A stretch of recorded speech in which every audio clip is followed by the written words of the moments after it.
When I was younger, I didn't think. I got my ass kicked a few times and had to change the way I walked home from school. I built courage by not, caring and beat the shit out of one guy. I vowed I would never back down again. It worked, and the rest of my time through school was fine. I started working out at home because I was on a police stag and unable to leave the house in the evenings. I was getting cabin fever, so my friend brought over a bench and some free weights. And I used them to vent my frustration instead of drinking and smoking weed. I trained with him while I was on the tag for about 6 months. I got stronger and I managed a 100 kg bench in my bedroom. It was fun. It was bonding. My friend, he sadly killed himself last year, but I still remember the gift he gave me. Not the bench, but the whole philosophy. After the tag came off, I wanted to maximize changes in my strength, so I joined a gym, started doing a basic split. Slowly the times locked in, and then I knew I had to look at my food intake.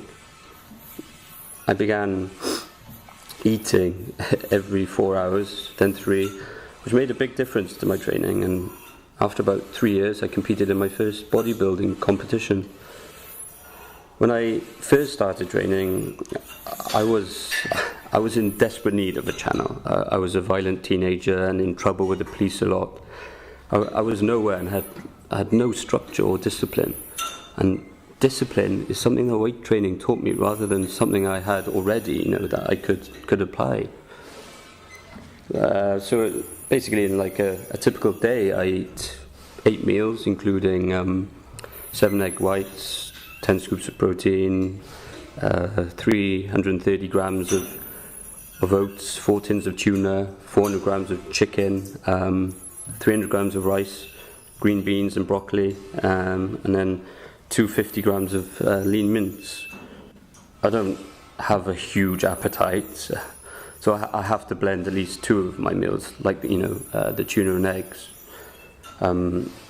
I really hate eating most of the time. It's boring, and I find myself forcing food down, which is horrid. My training is a hybrid DC and HIIT. I respond best to big lifts, high intensity and low volume workouts. And I'm normally in and out of the gym within an hour. A typical workout will be 4 to 5 exercises for each major muscle group. I will do a series of warm-ups and some non-static stretching before doing one serious warm-up and performing one absolute set. So there are 3 types of set that are performed. Rest pause, which is doing a set to failure and then taking between 7 to 10 seconds before reattempting the same weight 3 times.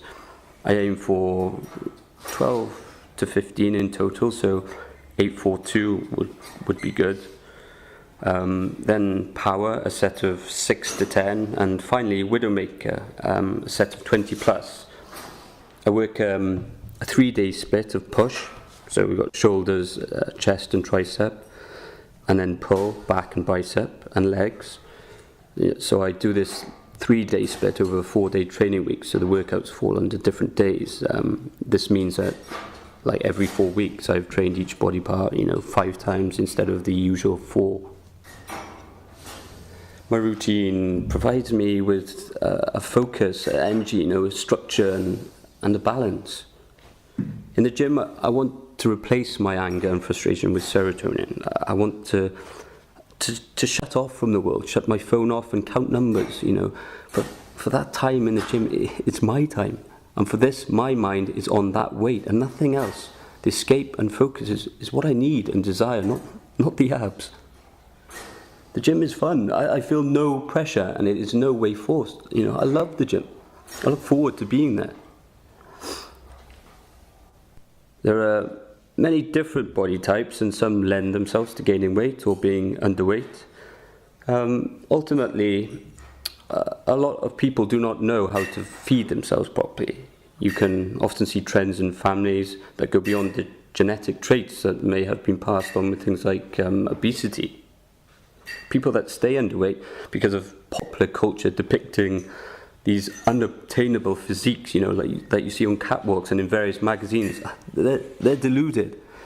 It is the interpretation of this media that can cause distorted ideas of what is obtainable or desirable.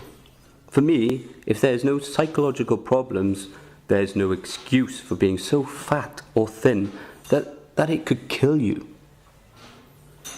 There is a large community that surrounds bodybuilding.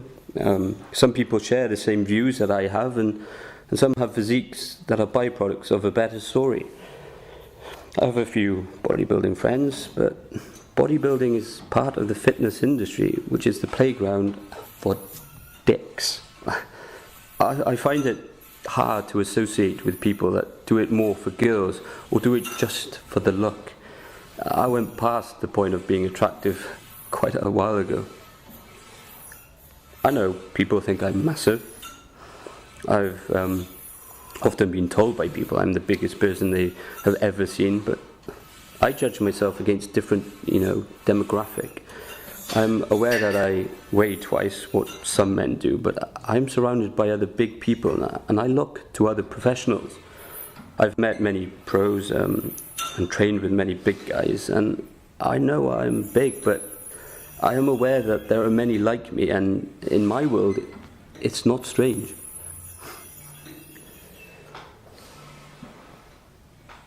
Limitations are usually barriers that a person puts up, guaranteeing them failure because of a deep fear of that same failure. So if I do not commit to something and believe that I can, then I can never really fail, right?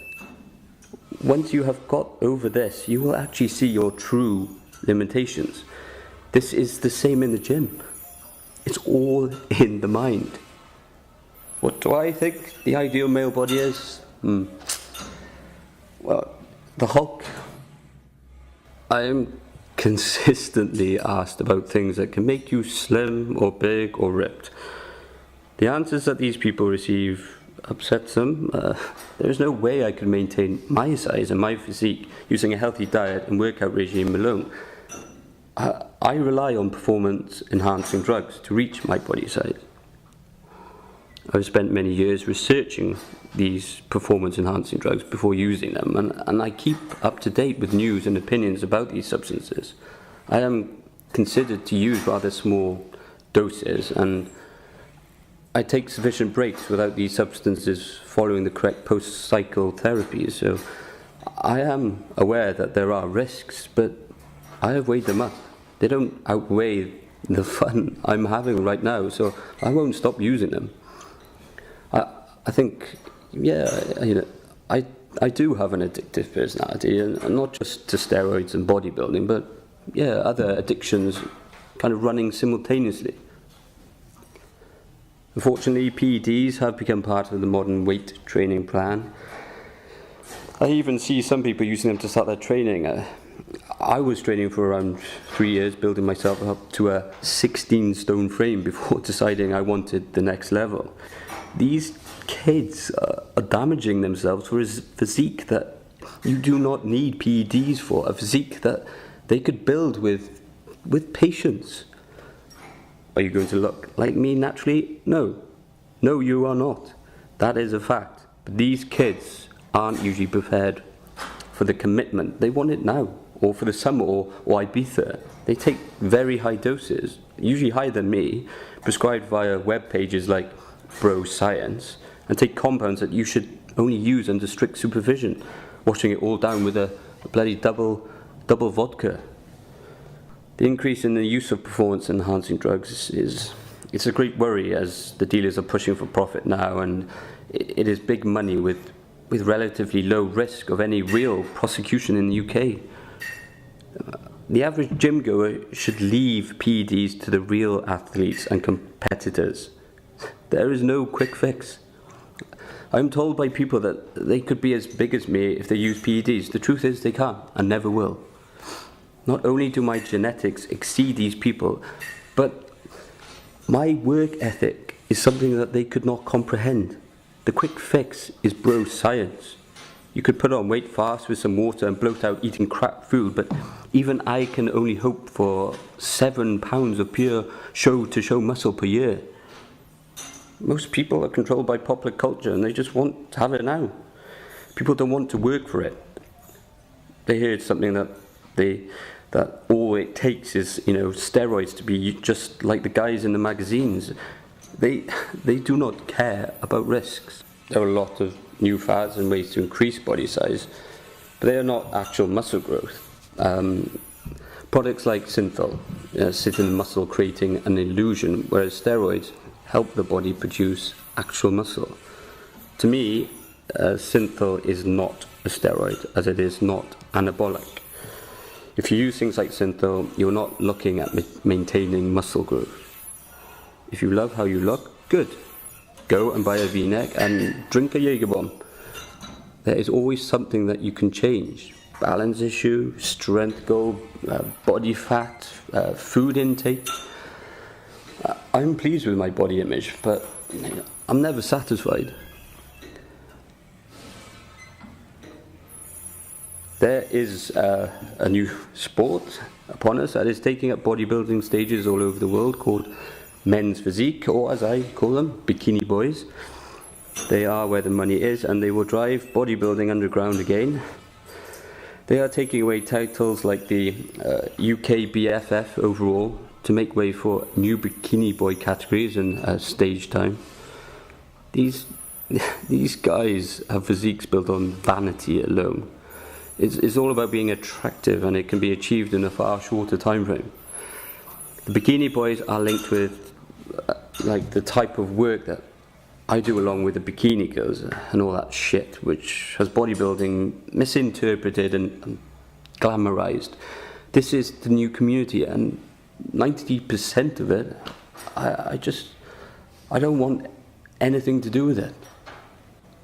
I can honestly say that there are no times that I want to quit.